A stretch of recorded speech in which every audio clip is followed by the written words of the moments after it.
Rappelons-nous que le cœur est une double pompe. Le sang veineux va dans les oreillettes qui elles-mêmes remplissent le ventricule, qui en se contractant éjecte le sang vers les artères, pulmonaires en bleu et aorte en rouge. Il y a donc deux temps, un temps de remplissage et ensuite la systole dans lequel le ventricule en bas va éjecter le sang vers les artères. Vous voyez ce sang qui va passer à travers les petites valves à la base de ces artères qui s'ouvrent pour le laisser passer, tandis que la valve située entre le ventricule et l'oreillette est fermée.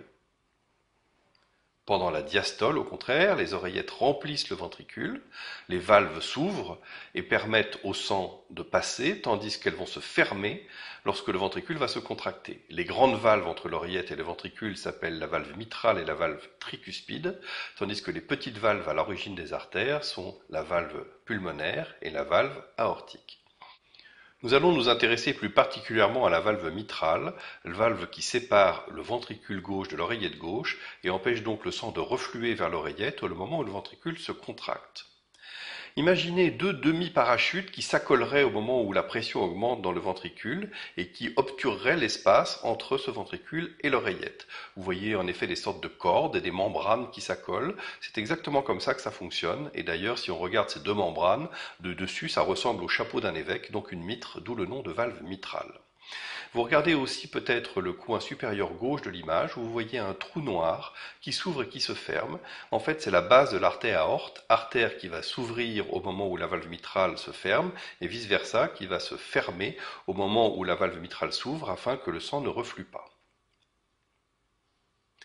Nous pouvons regarder aussi de l'autre côté, du côté de l'oreillette, cette même valve mitrale.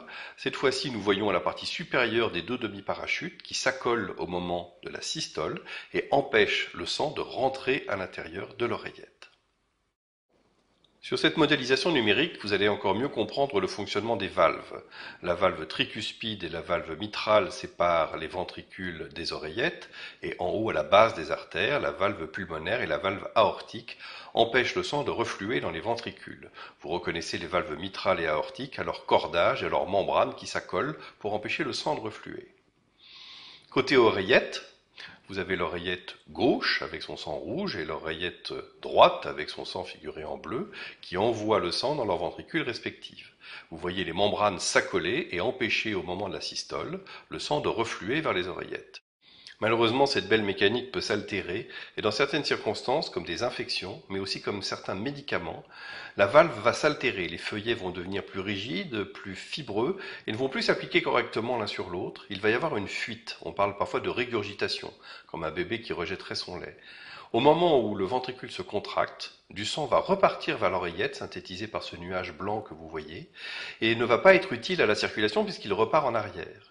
Il va y avoir une augmentation de pression dans l'oreillette et dans les poumons, et une privation de sang dans les artères qui en ont besoin, d'où un essoufflement, une difficulté à faire des efforts, qui va traduire l'altération de la valve, ce qu'on appelle dans ce cas l'insuffisance mitrale.